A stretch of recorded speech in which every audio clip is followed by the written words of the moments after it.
Am I the a-hole for not letting my bio-dad and his wife adopt me and refusing to comply with family therapy? There's a lot of background, but I'll condense it down for everyone and make it easy to follow. My bio-dad walked out when I was a few months old. He and my mom weren't married, and the three of us had lived with bio-dad's parents. After bio-dad walked out, me and mom continued living with them. My mom died when I was 3. Before she died, she had my grandparents adopt me. She got my bio-dad to sign off on it, which he did, and my aunts and uncles said he was happy to do it. Grandpa died when I was 9 and my grandma when I was 13. Grandma tried to get him to take some interest in me after Grandpa died, but he didn't. I lived with my uncle for a few months until my bio-dad fought for custody and won. I didn't know my bio-dad at that point. The only time I saw him was at Grandpa and then Grandma's funerals. I was almost 14 when I sent to live with my bio-dad and his family. I'm 17 now. I didn't want to live with my bio-dad. I wanted to live with my uncle or any of my aunts and uncles. I know them, grew up with them. They were in my life this whole time. But bio-dad being bio-dad went out with a judge who dismissed everything my therapist said. Now that I'm here, I'm pretty angry at him for pulling me away from everyone I know and love. Even 3 years later, I'm still angry at him. He's married and has 5 kids under 10. All of them have tried to get me to give in and become a part of their family, but I'm not willing to do that. So my bio-dad and his wife decided the 3 of us need family therapy. They also wanted me to give my consent to them adopting me. Bio-dad tried to adopt me when he got custody, but the judge did listen to me on that, and I refused to give my consent. I sit in therapy every week and I don't engage. We've cycled through about 7 therapists in 2 years, and they're trying to find someone who can make me engage. They're also giving me more grief for refusing the adoption. Some of bio-dad's kids ask me to please be their brother and be adopted and be family. I always tell them their parents are not mine and I don't belong in this family, that I belong with my family. It upsets them, which angers bio-dad and wife, but I won't give in just for random kids. My uncle tried to fight for custody again a few months ago, but again my wishes were dismissed. I told my bio-dad if he let me go, I might not hate him and his whole family. He told me he wants me to embrace the family, not move away and never see them again. My dad's wife's parents are at their house all the time. They started to scold me over rejecting the adoption and not participating in therapy. I told them to mind their own business a few times. Bio-dad told me it was unacceptable, and I needed to stop being this way. He told me he's my real dad, and him adopting me corrects a mistake that was made. I told him I'll never let it happen. The therapist we're currently in sessions with is also pushing me to accept the adoption, even though I don't engage. I'm so sick of this, and I've got a countdown going for my 18th birthday when my uncle comes to get me. But am I the a-hole for being so stubborn with my positions? Now for the top comments. Not the a-hole. Time to wait it out. You'll legally be an adult soon. Start making a plan. Speak privately with your uncle and move out that day. My uncle's coming for me on my birthday and taking me home. Make sure if they have any stuff you need, like social security or birth certificate, that you collect that before you go. And anything of sentimental value, because once you leave, you probably won't be able to get any of that back. If you can start slowly moving that stuff to a trusted adult or friend's house so it's not noticeable, and if there is a big to-do when your uncle picks you up, you aren't forced to leave things behind. Everything sentimental I left with my uncle. When the move happened, I was not on board, and to protect myself, I went with a few clothes and nothing else. There was no way I was taking anything like that to bio-dad's place. I'll never understand parents who abandon one kid and then go and have family and kids with another person. Don't give in to their pressure. Your uncle is a hero, not the a-hole. I've heard the argument that people can grow up, but then you don't have the right to expect the kid or kids you left to go yay for the new family. You don't have the right to expect them to become a part of it. Has a lawyer explained anything about your grandparents' will and estate? Are you aware of any restrictions on what your legal guardian can access? Maybe find out about locking down credit just in case. I'm sorry you had so much loss. Soon you'll be able to go where you choose. I never talked to a lawyer about any of that. When I move back home, I will.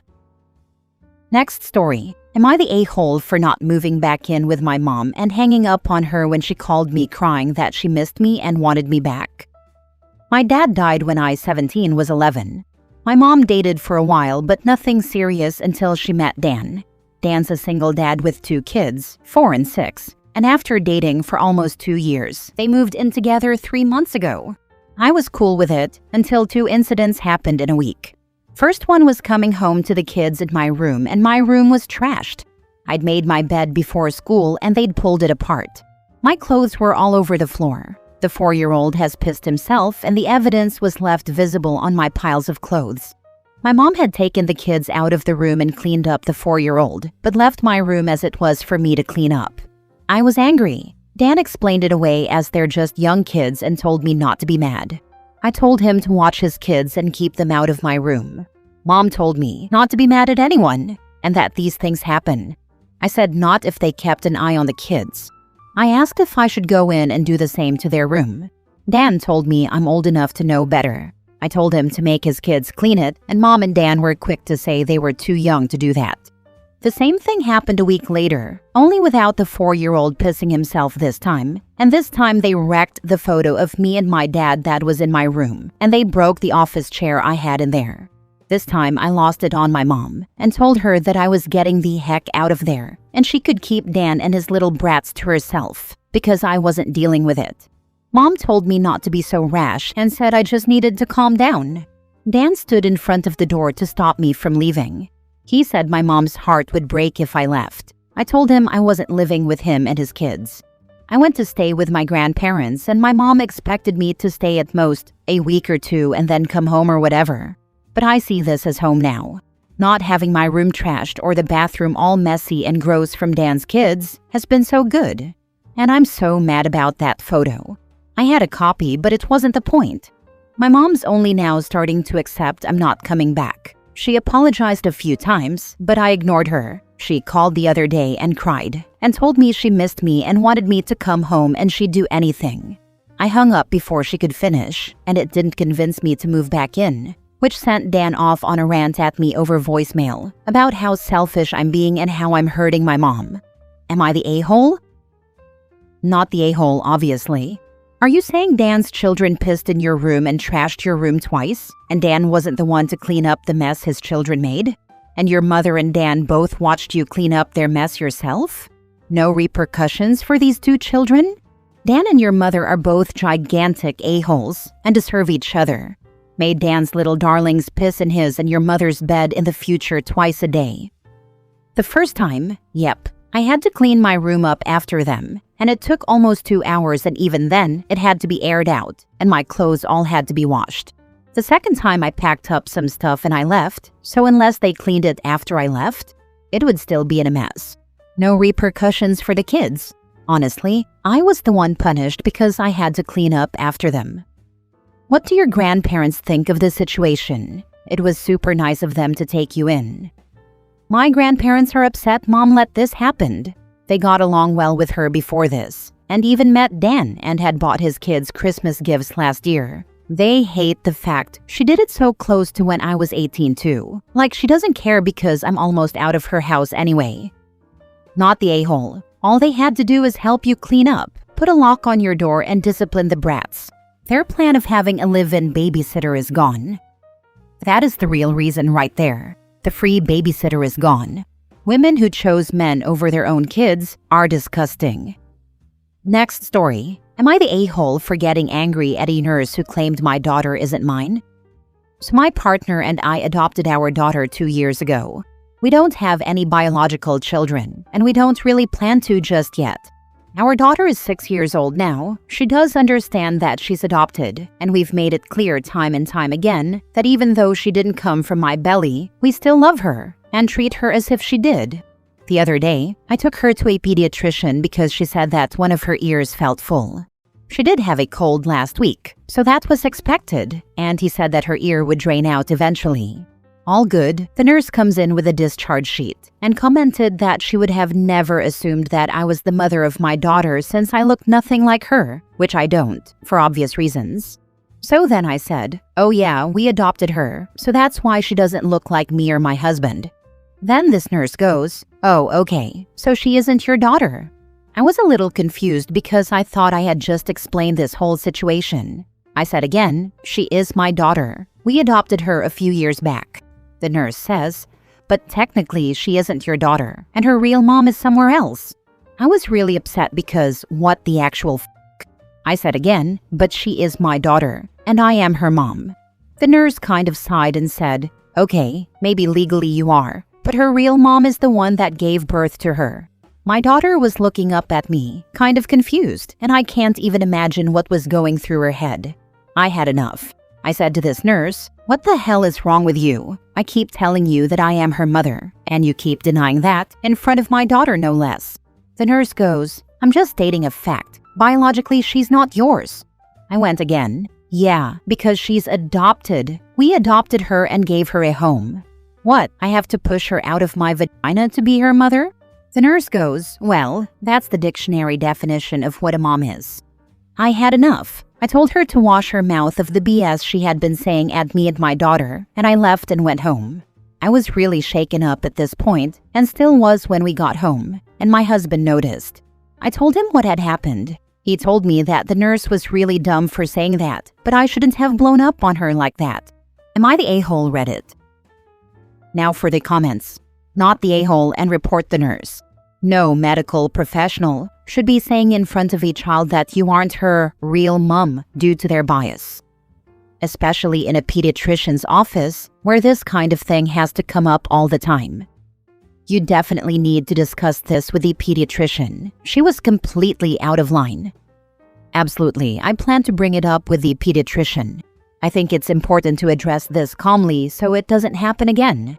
Everyone deserves respectful care, especially kids. The sooner you address it, the better. Even better in writing. I'm so angry for you. That nurse clearly has issues of her own and doesn't know how to put that aside when treating patients. Report it to the practice manager and the state licensing board, not the petty. Report it to all of them. At every good pediatric office I've ever used, the doctor would also want to know if office staff behaved like this, if for no other reason than to make sure they don't stick their necks out for her when her crap hits her fan. Last story. Am I the a-hole for not letting my daughter's husband see her after her birth? I, 47 female, have a daughter, 24 female named Lila, who just gave birth to her first child. I don't know much, but I know that she and her husband, Matt, 27 male, have been having issues on what to name their child. Matt wants to name their baby a ridiculous name, which I won't specifically name here, but it's a month, and not something like June, May, or April. Something like October with a middle name that's a color, and once again not something like Violet or Scarlet. Meanwhile, Layla wants a more practical name. Because of all this, they have been in marriage counseling, which hasn't seemed to work. A week ago, Layla gave birth but had to stay hospitalized because of complications. Right after her birth, she was very out of it and wasn't in her right mind. Matt took advantage of this, and when I asked him what they were going to name their baby, he stated the name he wanted. I knew Layla wouldn't like this, and that it was supposed to be a joint decision, so I didn't allow him to sign anything, which resulted in him not being able to legally sign off as her father. When Layla woke up, she thanked me for it, but Matt has been refusing to see their baby. What was supposed to be a beautiful phase in their life has been spoiled by his family bombarding her with texts and calls. Now I'm starting to think I may have gone too far, since he hasn't seen his baby in weeks. Am I the a-hole? Edit. To be clear, Matt was hours away at the time of Layla's birth. I asked him what they were going to name their baby on call, and when I heard his response, I didn't tell him which hospital we were at, so he had no way of coming in and signing anything.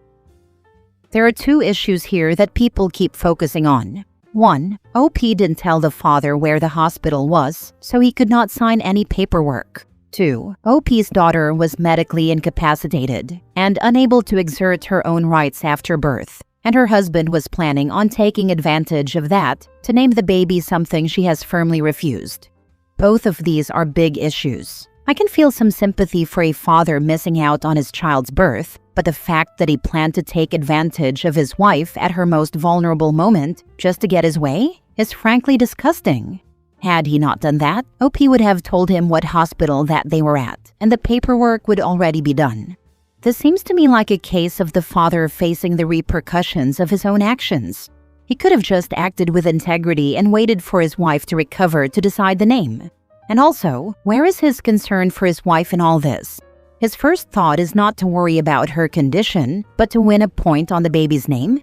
And now he's pouting and refuses to see her? What a child. We don't have all the information, but overall, I'm with OP on this one. Everyone sucks here to not the a-hole, but if it were my daughter, I'd probably do the same. Yeah, I think a lot of people saying you should have stayed out of it are ignoring two huge toxic and dangerous things this husband is doing. Taking advantage of his incapacitated wife to make sole decisions, and then refusing to see the baby for weeks. I don't know how to explain to the people who are upset OP denied the husband the right to see the birth, that refusing to see the baby for weeks is worse.